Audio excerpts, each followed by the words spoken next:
राज्य के सरकारी विभागों में राज्य कर्मियों को अपने पद के अनुसार उसे 7वें वेतन आयोग के तहत मूल वेतन के साथ ग्रेड पे दिया जा रहा है और लेवल भी निर्धारित है, जबकि बीपीएससी टीआर1, बीपीएससी पीआर2, बीपीएससी टीआर3 द्वारा चयनित अध्यापक एवं सक्षमता पास विशिष्ट शिक्षकों को का ना ही ग्रेड पे निर्धारित किया गया है और ना ही लेवल तय किया गया है।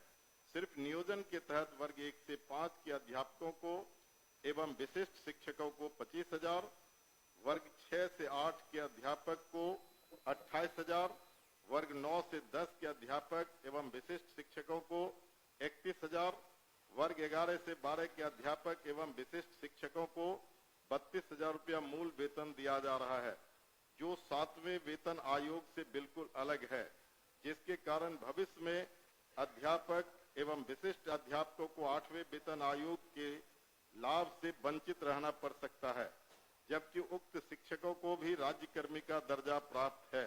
अतः उक्त शिक्षकों के हित में पद के अनुसार शिक्षकों को ग्रेड पे तथा लेवल निर्धारित करने हेतु हम सदन के माध्यम से सरकार का ध्यान आकृष्ट कराते हैं। माननीय मंत्री शिक्षा विभाग। अध्यक्ष महोदय, वस्तु स्थिति यह है कि पंचायती राज संस्थाओं एवं नगर निकाय संस्थाओं द्वारा नियुक्त शिक्षकों को समान कार्य के बदले समान वेतन देने से संबंधित माननीय सर्वोच्च न्यायालय में दायर SLP C संख्या 20/2018 बिहार सरकार एवं अन्य बनाम बिहार माध्यमिक शिक्षक संघर्ष समिति एवं अन्य के साथ दिनांक 10/5/2019 को पारित आदेश, जिसमें माननीय उच्च न्यायालय के द्वारा समान कार्य के बदले समान वेतन देने हेतु पारित आदेश को निरस्त कर दिया गया है।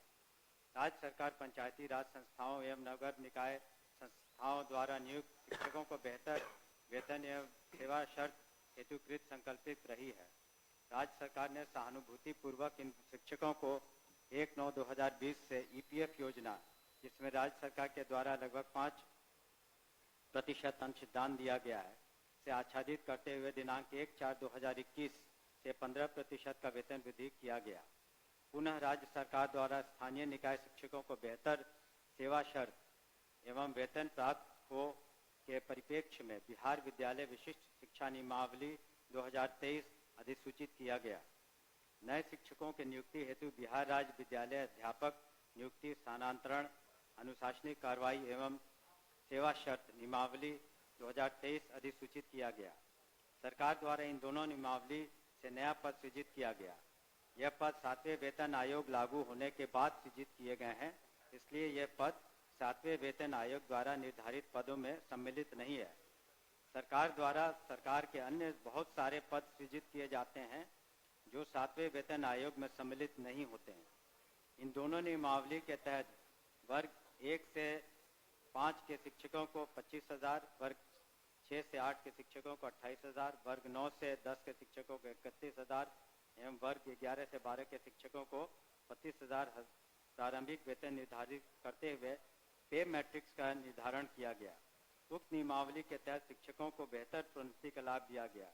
अगले संभावित जो वेतन आयोग 8वां वेतन आयोग में ये शिक्षा विभाग द्वारा इन विद्यालय अध्यापकों एवं विशिष्ट शिक्षकों के वेतन मान को उचित स्तर पर निर्धारित करने हेतु वित्त विभाग को अनुशंसित किया जाएगा। महोदय, मैं पूरे वक्तव्य को मैं सुना। सरकार बीपीएससी का एग्जामिनेशन लेकर के सरकार ने घोषणा किया कि वो राज्यकर्मी होंगे। दूसरी बात की सरकार ने ही घोषणा किया कि सक्षमता परीक्षा पास जो कर जाएंगे शिक्षक वो राज्यकर्मी होंगे। तो जब राज्यकर्मी होंगे तब फिर क्या औचित्य है कि आप उसको 7वें वेतन के लाभ से अलग रखेंगे, उस श्रेणी में नहीं रखेंगे? क्यों उसको राज्यकर्मी का दर्जा देते हुए और राज्यकर्मी की घोषणा करते हुए उस लाभ से सरकार क्यों वंचित रखना चाहती है? ये मैं जानना चाहता हूं। माननीय मंत्री। अध्यक्ष महोदय, इसमें जो विचार विमर्श किया गया वित्त विभाग से, ऐसी बात नहीं है कि सहानुभूति तो पूरी रखी गई। एक और आंकड़ा मैं पढ़ना चाहूंगा सदन के सामने। वर्ष 2003 में जो नियुक्त प्रशिक्षित शिक्षा मित्र थे, प्रारंभ में उनका नियत वेतन प्रति माह था 1500, जो वर्तमान सकल वेतन प्रति माह हो गया 31,340। वर्ष 2006 में नियुक्त पंचायत प्रखंड नगर शिक्षक थे 5000, उनका वर्तमान सकल वेतन प्रति माह हो गया 29,410। वर्ष 2010 में नियुक्त पंचायत प्रखंड नगर शिक्षक 7000 था वेतनमान, तो उनका हो गया आज के दिन में 29,410। वर्ष 2013 में नियुक्त पंचायत प्रखंड नगर शिक्षक 10,000 थे, उनका आज के दिन में 29,410 सकल वेतन प्रतिमाह हुआ। ये वित्त विभाग की सोच थी कि इनका 7वें वेतन आयोग से आच्छादित नहीं होंगे और इनके लिए अलग से उन्होंने एक पे मैट्रिक्स बनाई। लेकिन साथ ही हमने ये भी कहा कि भविष्य में जब 8th पे कमीशन लागू होगा तो उसमें फिटमेंट कमेटी बैठती और फिटमेंट कमेटी जिस श्रेणी में ये फिट करेंगे उसमें उनको आच्छादित करेंगे।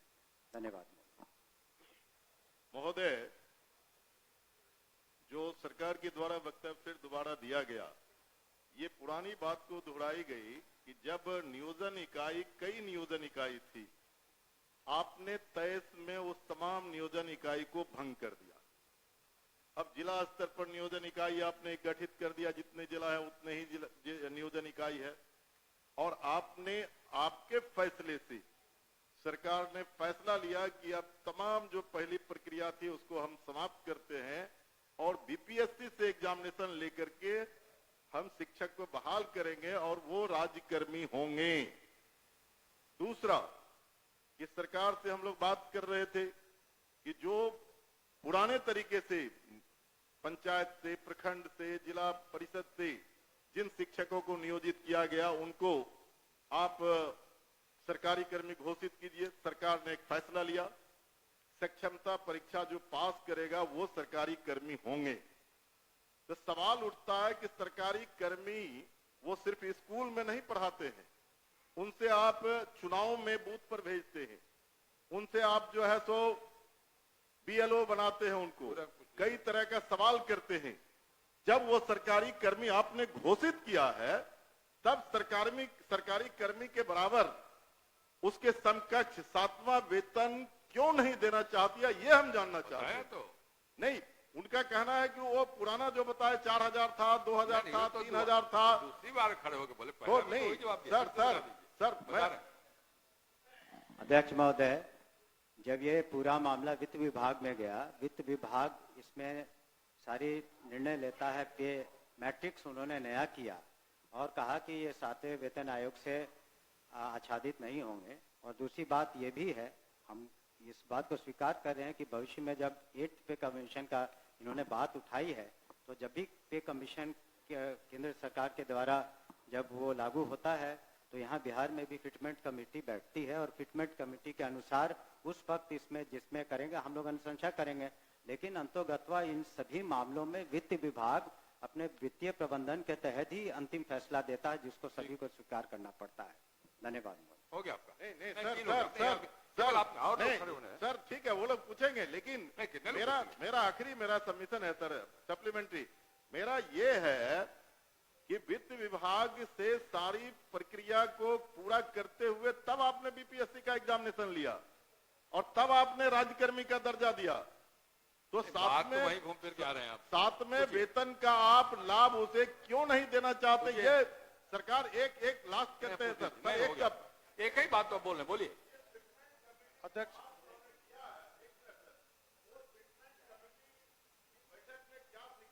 इन मुद्दों को रखा जाएगा, कह तो रहे। हमने तो कहा ही कि जब 8th कमीशन का जो उसमें फाइंडिंग्स आएंगी तब बिहार में जब फिटमेंट कमेटी होगी तो अलग अलग विभाग का उसमें टेकअप किया जाता है, तो उस वक्त विचार किया जाएगा निश्चित रूप से। धन्यवाद। ओके। अध्यक्ष महोदय, वर्ष 2023 में नियोजित शिक्षकों को महागठबंधन की सरकार में राज्यकर्मी का दर्जा दिया गया था महोदय। और ध्यान आकर्षण जो शिक्षकों के हित में उनके पद के अनुसार ग्रेड पे और उनका लेवल जो तय करना है वो सरकार कब तक देने का विचार रखती है? यदि राजेश जी, देने का विचार राजेश जी, रखती है तो कब तक, नहीं तो क्यों? देखिए एक ही बात हो रही है। आपके माध्यम से मैं शॉर्ट में दो पूरक पूछना चाहता हूं। क्या सरकार को ग्रेड पे निर्धारण करने में आर्थिक बोझ आ रही है? और यदि ये आर्थिक बोझ आ रही है तो सरकार बतावे कि कितने की आर्थिक बोझ आ रही है, तब जो है वो इनको करने में क्या कठिनाई आ रही है आर्थिक बोझ आने में? ये मेरा सवाल है। बैठिए, और कोई पूछने वाले नहीं ना है?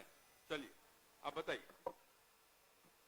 महोदय, ये तो जब ऐसे मामले वित्त विभाग में जाते हैं तो नीति निर्धारण और सारी समीक्षा वित्त विभाग करती है, तो वित्त विभाग का निर्णय सभी को मान्य होता है और इस पर क्या आंतरिक जो वित्तीय बोझ रहेगा सभी चीज़ों का कैलकुलेशन उन्होंने किया होगा, तभी इस तरह का उन्होंने इस निर्णय पर पहुंचे जिसके बारे में हमने सदन को अवगत किया है। अध्यक्ष माननीय महोदय, सर, श्री अध्यक्ष विद्यासागर महोदय, केसरी, अध्यक्ष आपने महोदय, सूचना को पढ़े? अध्यक्ष बैठी हो गया नहीं? अरे एक 3 बार जवाब दिए, 3 बार वही सवाल खड़ा किया जो आप पढ़िए अभी केसरी जी।